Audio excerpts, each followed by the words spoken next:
Bien, alors, c'est vraiment un très grand honneur pour moi d'accueillir pour deux conférences au Collège de France Madame Eda Vardagnan, que j'avais déjà eu l'occasion de rencontrer à l'occasion de missions à Paris. Alors, Madame Vardagnan est chercheuse au Matenadaran d'Erevan, c'est-à-dire l'Institut des manuscrits.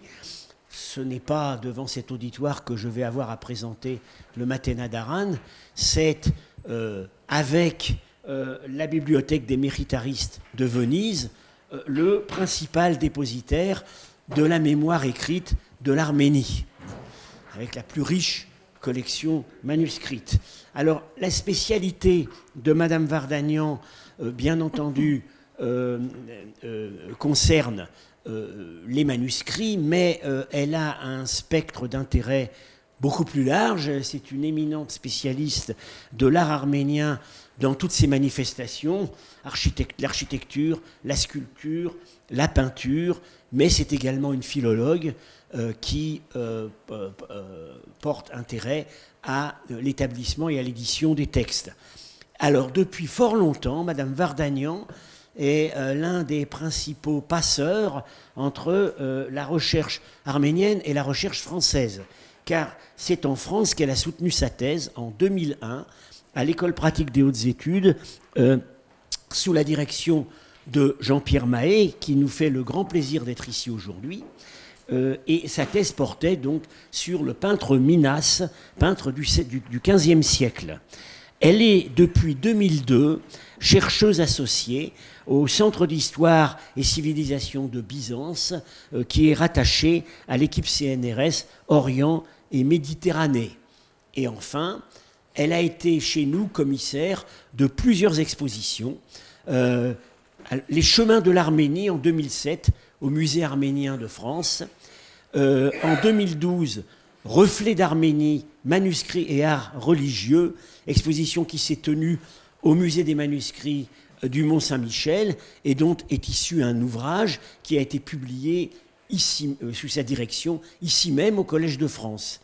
Et enfin, plus récemment, elle a été co-auteure du magnifique album La miniature arménienne au Matenadaran, publié à l'occasion du 12e sommet de la francophonie à Erevan. Alors, aujourd'hui et la semaine prochaine, elle va nous entretenir d'un thème que j'ai eu l'occasion moi-même d'aborder cette année sous un autre angle dans mon cours au collège, l'iconographie du roman d'Alexandre. J'ai étudié le thème à partir de l'argenterie de prestige produite en Asie centrale au 5e, 6e siècle. Elle l'étudie dans des versions plus tardives, à partir de manuscrits conservés au Matenadaran. Et sans plus tarder, je lui passe la parole. Merci, professeur Grenet. Bonjour. Merci d'être venu. C'est un grand honneur pour moi d'être ici et je tiens à remercier le Collège de France, la chaire Histoire et culture de l'Asie centrale pré-islamique et spécialement le professeur Franz Grenet de m'avoir invité et de m'offrir une possibilité de présenter la version arménienne du roman d'Alexandre. Cette présentation s'inscrit dans le cadre d'une recherche en cours qui propose une étude de la tradition manuscrite de la version arménienne du roman d'Alexandre et vise une recherche multilatérale de ses aspects historiques, textologiques et iconographiques et leurs corrélations. La version arménienne du roman d'Alexandre est un ensemble qui représente le texte du pseudo-Callisthène, des additions postérieures et un cycle iconographique. Cet ensemble s'est formé et s'est complété pendant des siècles avant d'arriver au milieu du XVIe siècle à sa forme définitive. Entre le XIVe et le XVIe siècle, les copistes et les enlumineurs arméniens y insèrent des couplets moralisants appelés kafa, d'après l'arabe kafiya, vers rimé, destinés à être chantés ou récités à haute voix. Dans les rédactions successives du roman d'Alexandre, les poèmes didactiques et les miniatures sont toujours en corrélation. Ainsi, les manuscrits arméniens du roman d'Alexandre représentent un cas singulier dans l'histoire de la création littéraire et iconographique.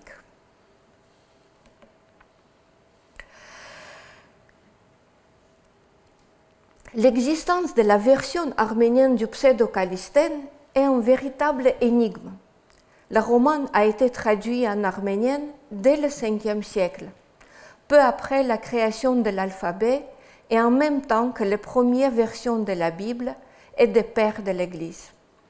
Ce roman grec sur la vie d'Alexandre est le seul texte non chrétien qui a été traduit dans le courant du 5e siècle, âge d'or des lettres arméniennes. Exception surprenante, si l'on songe à la sévérité avec laquelle les deux plus anciens auteurs, Yeznik et Korioun, fustigent tout ce qui se rattache au paganisme. Mais à y réfléchir de plus près, l'attention accordée si précocement à cette œuvre avait des raisons idéologiques. Elle était motivée par la lutte contre l'expansion des Perses au cours d'une période critique de l'histoire arménienne marquée par la chute de la royauté en 428. Fondée à 190 avant Jésus-Christ par Artaxis Ier, le royaume d'Arménie connaît son apogée sous le règne de Tigran le Grand. Il devient ensuite un enjeu entre Romains et Parthes, puis entre Romains et Sassanides. Partagé entre les deux empires en 387, il est définitivement aboli en 428. Au début, les Perses ménagent le christianisme arménien, mais ils tentent d'imposer le zoroastrisme à partir de 450. À partir de cette date, lutter contre les Perses, c'est défendre le christianisme. C'est défendre le christianisme et ça est devenu la religion des Romains et des Byzantins. Dans ces circonstances, la figure d'Alexandre, champion de l'hellénisme qui a vaincu les Perses, prend un relief particulier. Les spécialistes s'accordent à penser que la tradition arménienne du pseudo-calistène a été réalisée à partir du grec et non à partir du syriaque dans la deuxième moitié du 5e siècle. Cette datation est fondée sur des données linguistiques et les nombreux emprunts de l'historiographie arménienne au roman d'Alexandre. La première publication imprimée de la version arménienne à Venise en 1842 a révélé des rapports étroits avec la version grecque la plus ancienne du pseudo-calistène, conservée dans le manuscrit de la Bibliothèque nationale de France, dite version alpha, et le manuscrit est grec 1711. Cette première publication a été réalisée sur la base du manuscrit conservé sous le numéro 424 dans la bibliothèque de la congrégation arménienne des pères mékitaristes de l'île de San Lazzaro à Venise.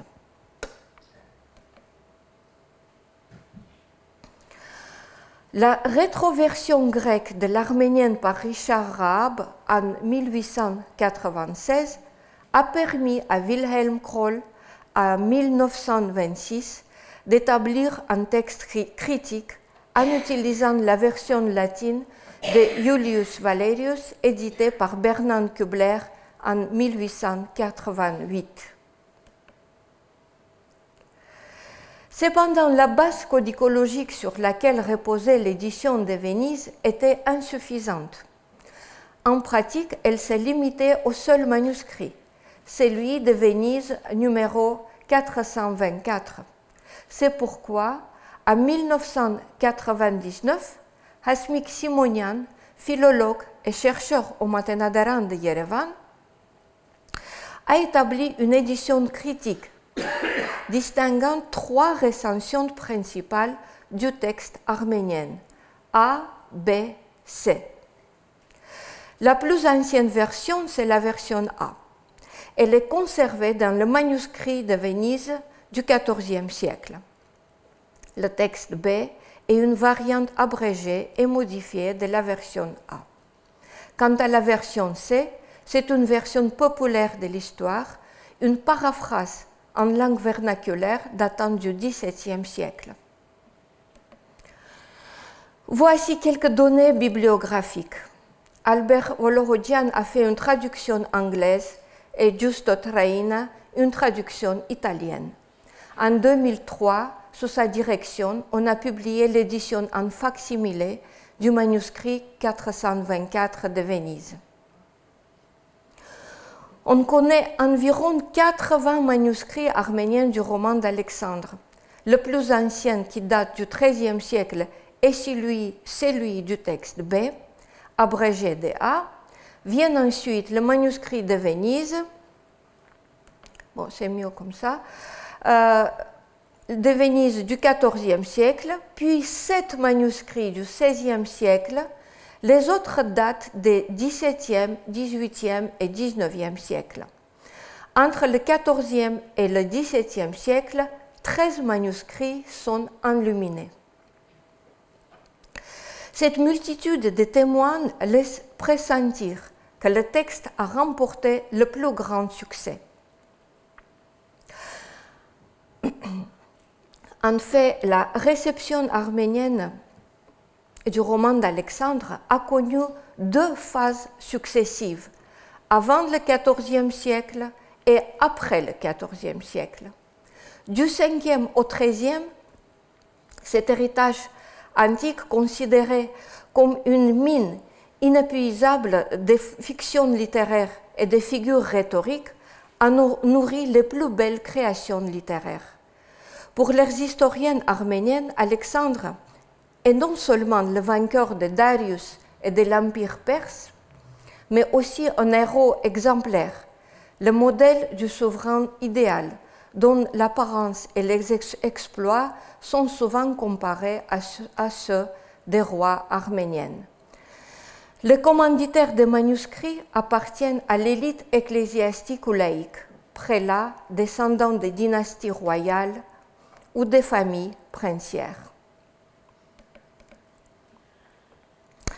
Le père de l'histoire arménienne, Moïse de Corène, qui raconte les origines païennes de la christianisation du pays, puise dans le roman d'Alexandre les inspirations de ses récits les plus célèbres, aussi bien la victoire de Haïk sur Bel que celle du roi Artachès sur son ennemi, le monstrueux Yervant, né d'une femme et d'un taureau, ou encore la création des plus anciens sanctuaires arméniens. Toutes ces empreintes littéraires ont été méthodiquement recensées dans l'ouvrage en russe de Grigor Khalatians, l'épopée arménienne dans l'histoire d'Arménie de Moïse de Corène. Petit à petit, Alexandre entre ainsi dans le panthéon des pères fondateurs de la nation, presque en même titre que Aram et Haïk. Les recherches plus récentes d'Aram Topchan et de Giusto Traina relèvent les allusions directes de Moïse de Corène aux Macédoniennes. Par exemple, la petite taille d'Alexandre, sa mort, sa 24e place dans la généalogie d'Achille, ou sa décision de maintenir à son poste le satrape des Ibères Mithridate nommé par Darius III. Pourtant, Giusto Traina remarque que ces allusions historiques à Alexandre ne sont pas d'une importance majeure dans le texte de Moïse de Corène. Ce qui compte surtout, d'après lui, c'est la structure chronologique de l'œuvre. Le livre 2 de Moïse de Corène, le plus long et le plus décisif, commence par le règne d'Alexandre et finit par celui de Tiridate le Grand, sous lequel l'Arménie devient un État chrétien. L'ère d'Alexandre marque donc pour Moïse un tournant historique. Les Macédoniens ont mis fin à la domination des Perses en Orient. Mais cette approche de Moïse de Corène avait aussi des raisons historiques. Son ouvrage exprime une attitude négative à l'égard des envahisseurs perses, parce qu'il avait tenté à plusieurs reprises d'éradiquer le christianisme en Arménie, et parce que les Sassanides avaient été les responsables de la chute de la royauté en Arménie en 428. Jean-Pierre Mahé explique et met en valeur les raisons idéologiques de Moïse de Corène dans son introduction pour l'histoire de l'Arménie de Moïse de Corène, édité en 1993 par Annie et Jean-Pierre Mahé. Ainsi, on peut mieux comprendre les raisons idéologiques d'une traduction arménienne de Pseudo-Callisthène. Son utilisation par les Arméniens s'inscrivait dans un contexte assez particulier, où un grand rôle jouait une fonction de résistance idéologique au pouvoir iranien. La figure d'Alexandre apparaît aussi dans l'historiographie arménienne des siècles suivants. On la trouve à la fin du IXe siècle dans l'histoire d'Arménie de Jean le Catholicos, au Xe siècle dans l'histoire universelle de l'évêque Stéphanos de Tarone, dit Assorique, et dans l'histoire de la maison des Artchouni, dont le noyau le plus ancien, complété par un continuateur anonyme, est dû à Tovma Artchouni, représentant de cette famille princière. Dans ses ouvrages, Alexandre est utilisé comme référence chronologique, mais aussi la description des exploits des princes arméniens est calquée sur le texte du Pseudo-Callisthène. Par exemple, Artchouni compare la ville d'Alexandrie aux constructions du roi Gagik sur l'île d'Artamar. Le roman d'Alexandre fut également bien connu dans le royaume d'Arménie cilicienne, qui s'épanouit de 1080 à 1375. À la fin du XIIIe siècle, l'attention se concentre vers la figure d'Alexandre, emblématique du souverain idéal, justifiant la légitimité royale. Ainsi, Jean de Yerzenka compose une homélie pour l'élévation au rang de chevalier des fils du roi Léon II, miroir des princes et ouvrage de morale politique. Le monarque idéal doit régner avec justice, sagesse et piété, et doit établir la paix et la prospérité. Pour illustrer ces vertus, Jean de Yerzenka, en 1283, recourt au roman d'Alexandre. Au lieu de servir de référence historique, comme la période précédente, 5e, 10e siècle, le récit acquiert pour la première fois une portée philosophique et didactique. Pour illustrer ses réflexions sur la dignité royale, Jean de Yerzenka choisit la conversation d'Alexandre avec Darius, mourant, où il est question de la temporalité et de la vanité de la vie.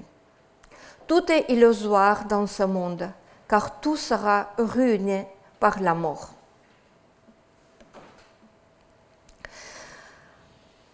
Cependant, une nouvelle vie s'annonce en Arménie pour la réception du texte du Pseudo-Callisthène. Le roman d'Alexandre connaît alors des métamorphoses considérables, comme on le constate dans le manuscrit de Venise 424. Le lieu et la date exacte d'exécution de ce manuscrit sont inconnus. Le colophon nous informe seulement que sa copie a été réalisée par le scribe Nersès, richement orné de 112 enluminures occupant une partie ou la totalité de la page, c'est le plus ancien exemplaire illustré du roman d'Alexandre. Sa datation s'appuie sur le style des enluminures et sur le fait que le manuscrit est contemporain de Hachatur Kecharetsi, prieur du monastère de Kecharis, descendant de la famille princière de Prochian, qui a vécu entre 1260 et 1330, et qui, d'après le colophone, aurait révisé le texte arménien du roman.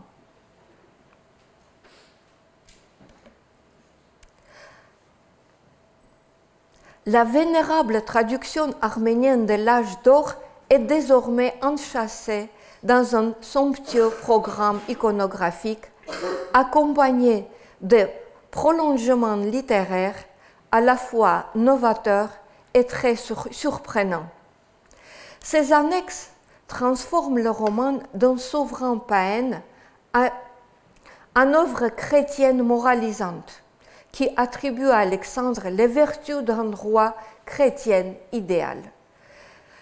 Ce projet littéraire se manifeste par de remarquables additions au texte.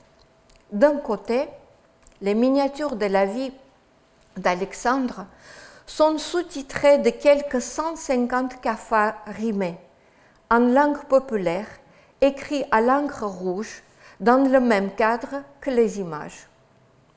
Ces poèmes constituent toujours une unité avec les images pour leur servir de légende. Et c'est cette unité qui illustre la vie du roi antique. Les kaphas présentent Alexandre comme un paradigme des vertus des souverains chrétiens. Alexandre est un monarque, ici dans les kaphas, Alexandre est un monarque sage qui règne avec justice et la piété.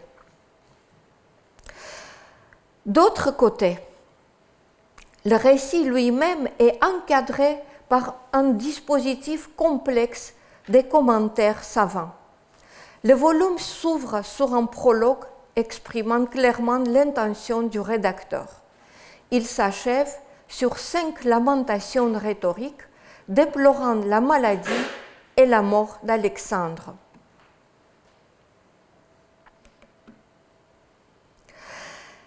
Ces discours imaginaires attribués aux personnages du roman sont appelés bararnutsun, étopée ou peut-être ou aussi prosopopée. La première est prononcée par Alexandre lui-même. Quelle lamentation pleine d'angoisse et de désastres désolants aurait pu dire Alexandre sur sa maladie. Dans ce texte, arrivé au terme de sa maladie, Alexandre compare son passé glorieux et son extrême faiblesse. La deuxième est prêtée à la mère d'Alexandre, Olympias. Comment Olympias, mère d'Alexandre, se lamentait sur elle-même, sur son deuil et sur son tourment. Dans ce texte, Olympias dénonce la fuite du temps et la vanité de la vie. Voici ce qu'elle dit dans ce texte. « Je me flattais d'être mère d'un empereur autocrate. Me voici mère d'un mort, dont plus rien ne reste vivant. » La troisième étopée est attribuée à Roxane, épouse du défunt. Quelle lamentation a composé Roxane, fille de Darius et femme d'Alexandre le Conquérant. Roxane déplore son sort et sa solitude. Elle dit « Me voici écoulée comme l'eau, foulée par pied, au pied comme un sol infertile. » La quatrième étopée met en scène les chefs de l'armée d'Alexandre, secoués par les pleurs et les lamentations pour la perte de leur plus grand stratège. Dans la cinquième, Alexandre s'adresse à ses amis. Son discours s'inspire de la version arménienne du traité des vertus du pseudo-Aristote. Cette dernière étopée, transmise dans le manuscrit de Venise 424, a été omise dans les manuscrits postérieurs. Les étopées de Khachatur se piquent d'une bonne connaissance de la mythologie grecque. Par exemple, on lit dans la première étopée qu'Alexandre descend de Cronos et d'Héra, qu'il est rapide comme Pégase et comme les sirènes, et qu'il a appris la sagesse directement d'Athéna. Dans la deuxième étopée, Olympias prie qu'on la délivre de son deuil, comme Héphaïstos avait jadis soulagé la migraine de Zeus en provoquant la naissance d'Athéna. Ce qu'il me faut maintenant, dit-elle, c'est une hache qui me fende le crâne. Par un raffinement supplémentaire, certains mythes païens sont évoqués à travers la Bible. Par exemple, dans la deuxième étopée attribuée à Olympias, apparaissent Tammuz, cité par Ézéchiel 8, 14, et la fille de Jephthé, Juge 11, 40. L'un rappelle Adonis et l'autre Iphigénie, la fille d'Agamemnon. Mais Olympias, qui a perdu son fils, le roi conquérant du monde, elle revendique encore plus de larmes pour son chagrin. À ces 5 étopées, Khachatur Kecharetsi ajoute une économie, au sens théologique du terme, c'est-à-dire une analyse en 19 points des dispositions providentielles ménageant des parallèles symboliques entre la figure d'Alexandre et la vie du Christ. En voici quelques exemples.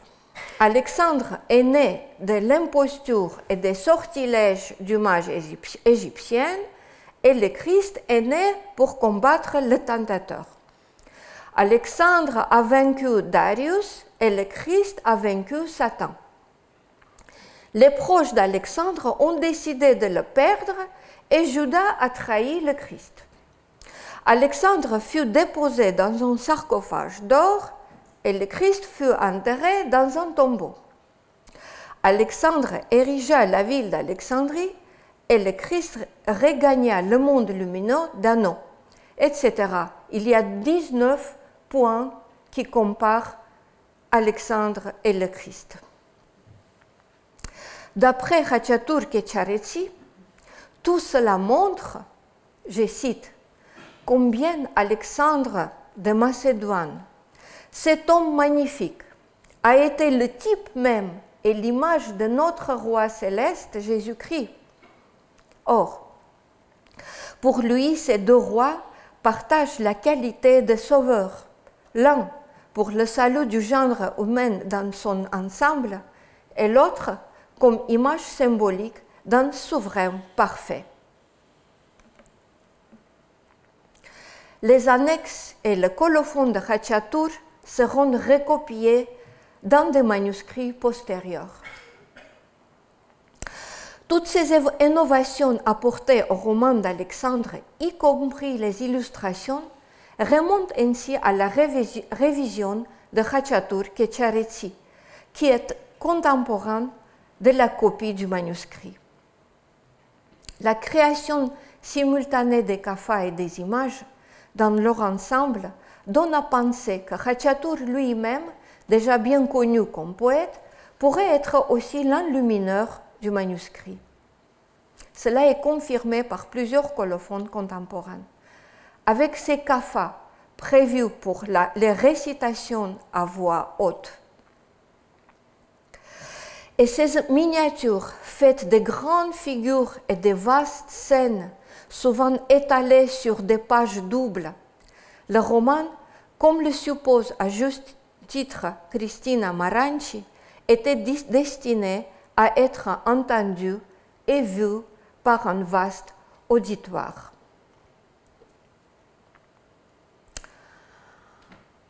On ne saurait sous-estimer le contraste entre ces deux époques de la transmission du texte, avant puis à partir du XIVe siècle.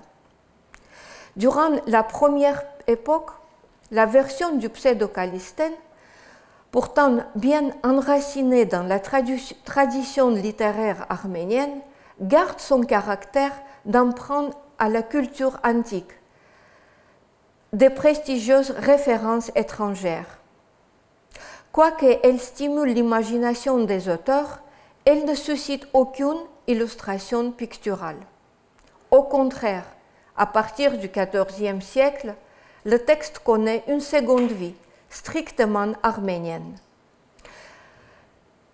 Quelles peuvent être les raisons de cette spectaculaire métamorphose, à la fois iconographique et littéraire? On pense d'abord à la chute en 1375 du dernier État arménien, le royaume de Cilicie. Certes, dès lors que les Arméniens ne sont plus soutenus par un État, qu'ils n'ont même plus d'espoir de pouvoir un jour se doter d'un monarque, la figure d'Alexandre prend une dimension eschatologique de souverain idéal de la fin des temps.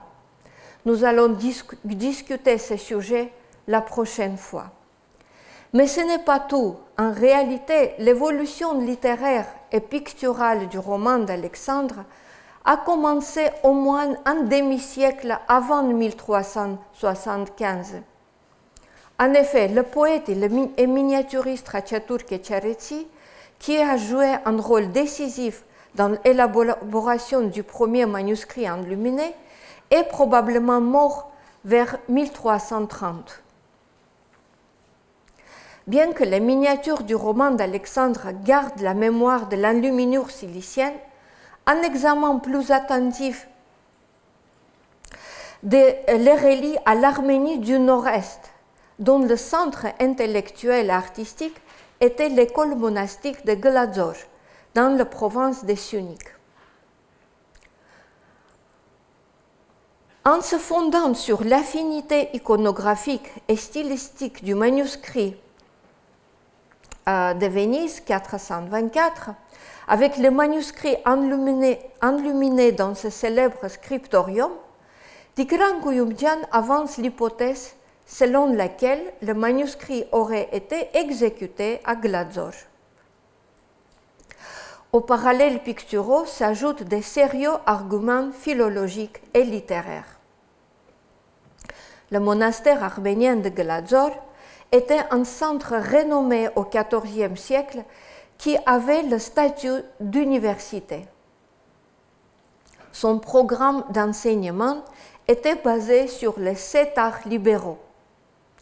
La philosophie, y compris la philosophie antique, et la rhétorique y tenaient une place importante. L'université se piquait d'être une nouvelle Athènes et insistait sur sa filiation avec l'école hellénistique des 6e, 8e siècles. C'est là qu'il faut chercher les sources historiques et textuelles des annexes littéraires de Khachatur. Dès 1892, dans ses études sur la vie d'Alexandre du Pseudo-Calistène, Iacobos Stachian souligne l'affinité entre les épopées de Khachatur Kecharetsi et le livre décrit un manuel arménien d'exercices rhétoriques créé dans la deuxième moitié du Ve siècle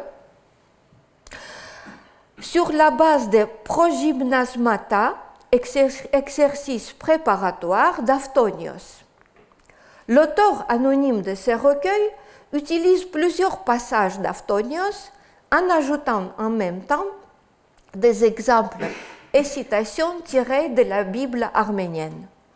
Or, ce manuel de rhétorique a été largement exploité à l'université de Gladzor. Il a été recopié plusieurs fois au XIIIe et au XIVe siècle, et ces copies sont les plus anciens exemplaires qui nous soient parvenus. Ce fait témoigne de la grande importance que Glazor prêtait à l'art de la rhétorique, qui faisait partie du trivium, l'une des deux divisions de cet art libéraux. Le livre d'écrit se compose de 10 livres, chacun consacré à un type d'exercice spécifique.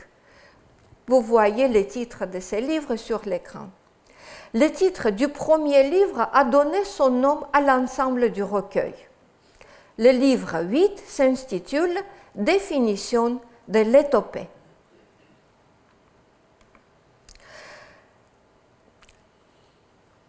Le livre 8 contient 7 étopées.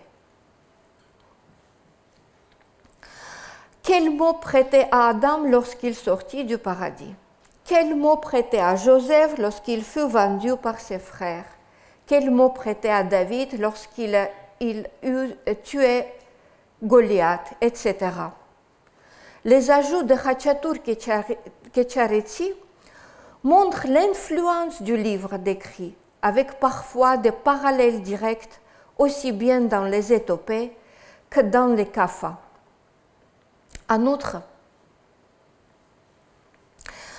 dans la liste des manuscrits copiés à l'université de Glazor, il y a beaucoup d'ouvrages philosophiques provenant de l'école hellénistique. Ce sont par exemple des œuvres d'Aristote, de Porphyre, de David l'Invincible, philosophe arménien néoplatonicienne du VIe siècle.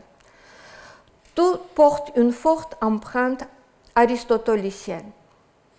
Ces activités philosophiques se sont intensifiées dans la première moitié du XIVe siècle, à partir des années 1330-1340, époque marquée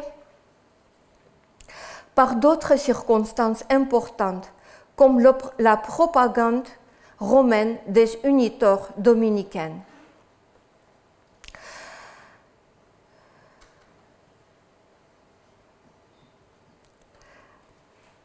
C'étaient les missionnaires qui, au début du XIVe siècle, s'installent en Perse occidentale.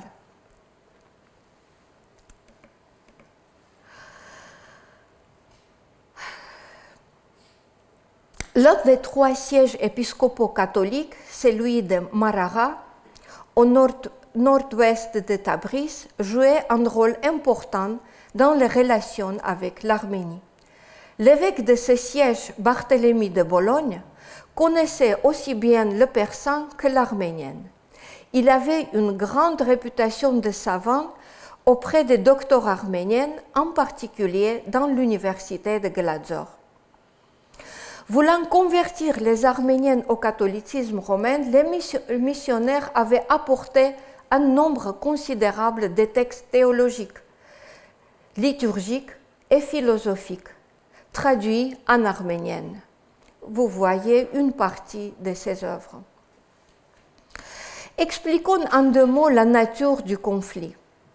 Du point de vue romain, les Arméniens sont accusés de schisme parce qu'ils ne sont pas soumis à l'autorité du pape.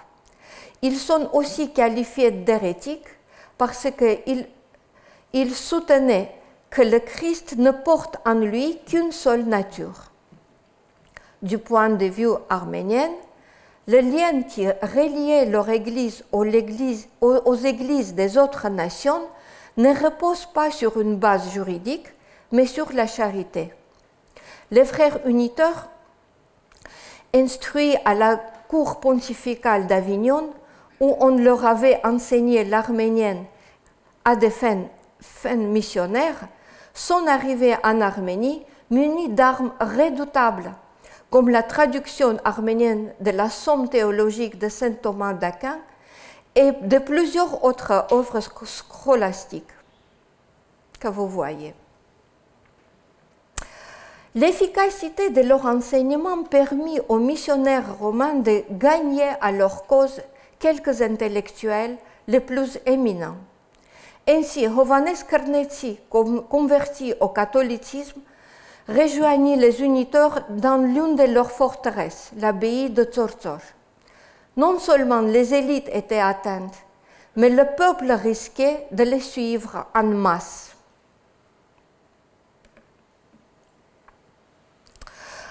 L'un des bastions de la résistance arménienne contre la propagande des frères uniteurs fut l'université de Glazor, avec son recteur Yesaï Ntchetsi.